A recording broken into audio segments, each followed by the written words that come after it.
ಗೃಹಲಕ್ಷ್ಮಿ ಯೋಜನೆಯು ನವೆಂಬರ್-ಡಿಸೆಂಬರ್ ತಿಂಗಳ ಬಿಲ್ ಆಗಿದ್ದು ಎಲ್ಲ ಫಲಾನುಭವಿಗಳಿಗೂ ಸಂದಾಯವಾಗಲಿದೆ.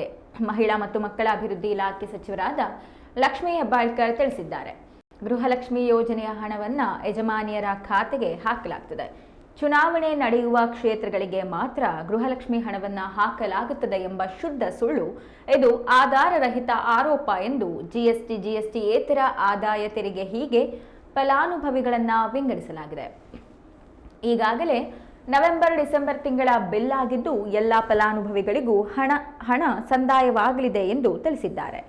ಕಾಂಗ್ರೆಸ್ ಸರ್ಕಾರ ಇರುವವರೆಗೂ ಗೃಹಲಕ್ಷ್ಮಿ ಯೋಜನೆ ಇರಲಿದೆ ಎಂದು ಸಚಿವೆ ಲಕ್ಷ್ಮೀ ಹೆಬ್ಬಾಳ್ಕರ್ ಹೇಳಿದ್ದಾರೆ.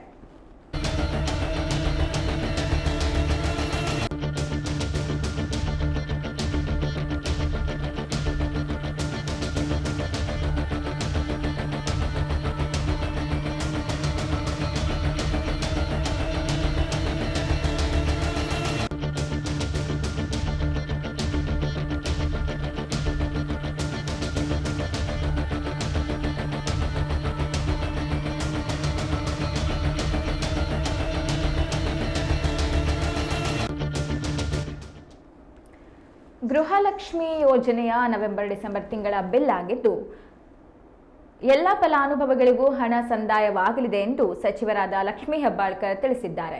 ಚುನಾವಣೆ ನಡೆಯುವ ಕ್ಷೇತ್ರಗಳಿಗೆ ಮಾತ್ರ ಗೃಹಲಕ್ಷ್ಮಿ ಹಣ ಹಾಕಲಾಗುತ್ತದೆ ಎಂಬುದು ಶುದ್ಧ ಸುಳ್ಳು. ಇದು ಆಧಾರರಹಿತ ಆರೋಪ ಎಂದು ತಿಳಿಸಿದರು. ನವೆಂಬರ್-ಡಿಸೆಂಬರ್ ತಿಂಗಳ ಬಿಲ್ ಆಗಿದ್ದು ಎಲ್ಲ ಫಲಾನುಭವಿಗಳಿಗೂ ಹಣ ಸಂದಾಯವಾಗಲಿದೆ.